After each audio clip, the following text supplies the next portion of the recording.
The Cal State Fullerton men's and women's soccer teams have found their form early in 2017. The men have won 4 and lost 3 in 8 games, while the women have only dropped 2 games out of their first 9 contests to kick off the season. Senior forward Sarah Feiner is a leader for the women's team.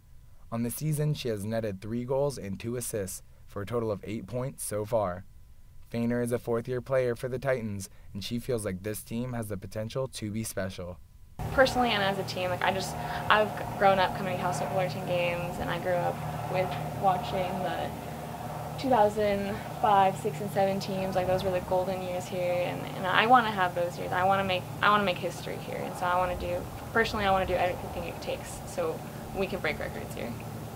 Damian Brown is entering his 11th season as the head coach of the women's team and has high expectations for his group this season after bringing back 10 starters from a team that finished 3rd in the Big West and made it to the Big West Tournament semifinals last season.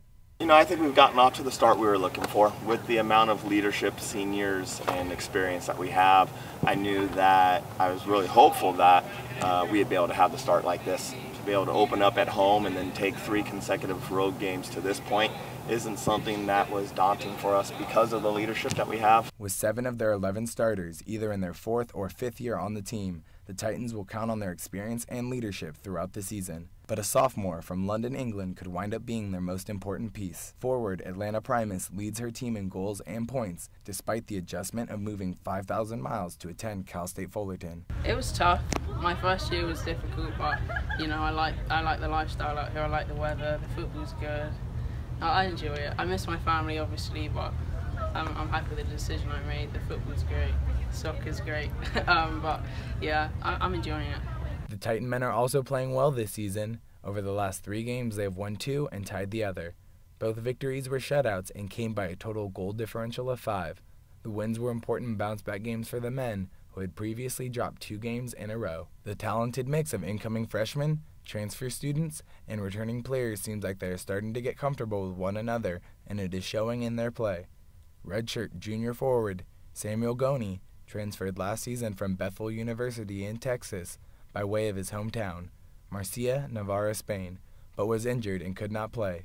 This season, he has already scored 2 goals for the Titans, with one of them winning the game against Wofford University earlier this season.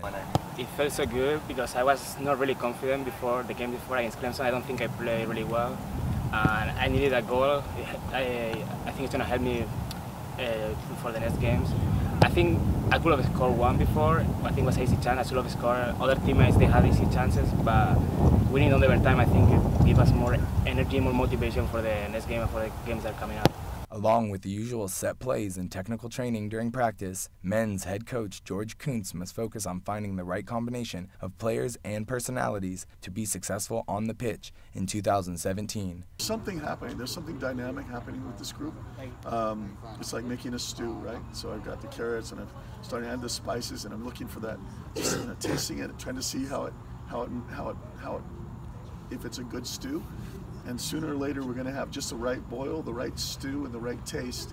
And I think, like I said, hopefully sooner than later that we start balancing that and getting the finish. But again, the guys are still getting to know each other. We're trying to see what are the best rotations, who are the best combinations, and that's going to take a little while.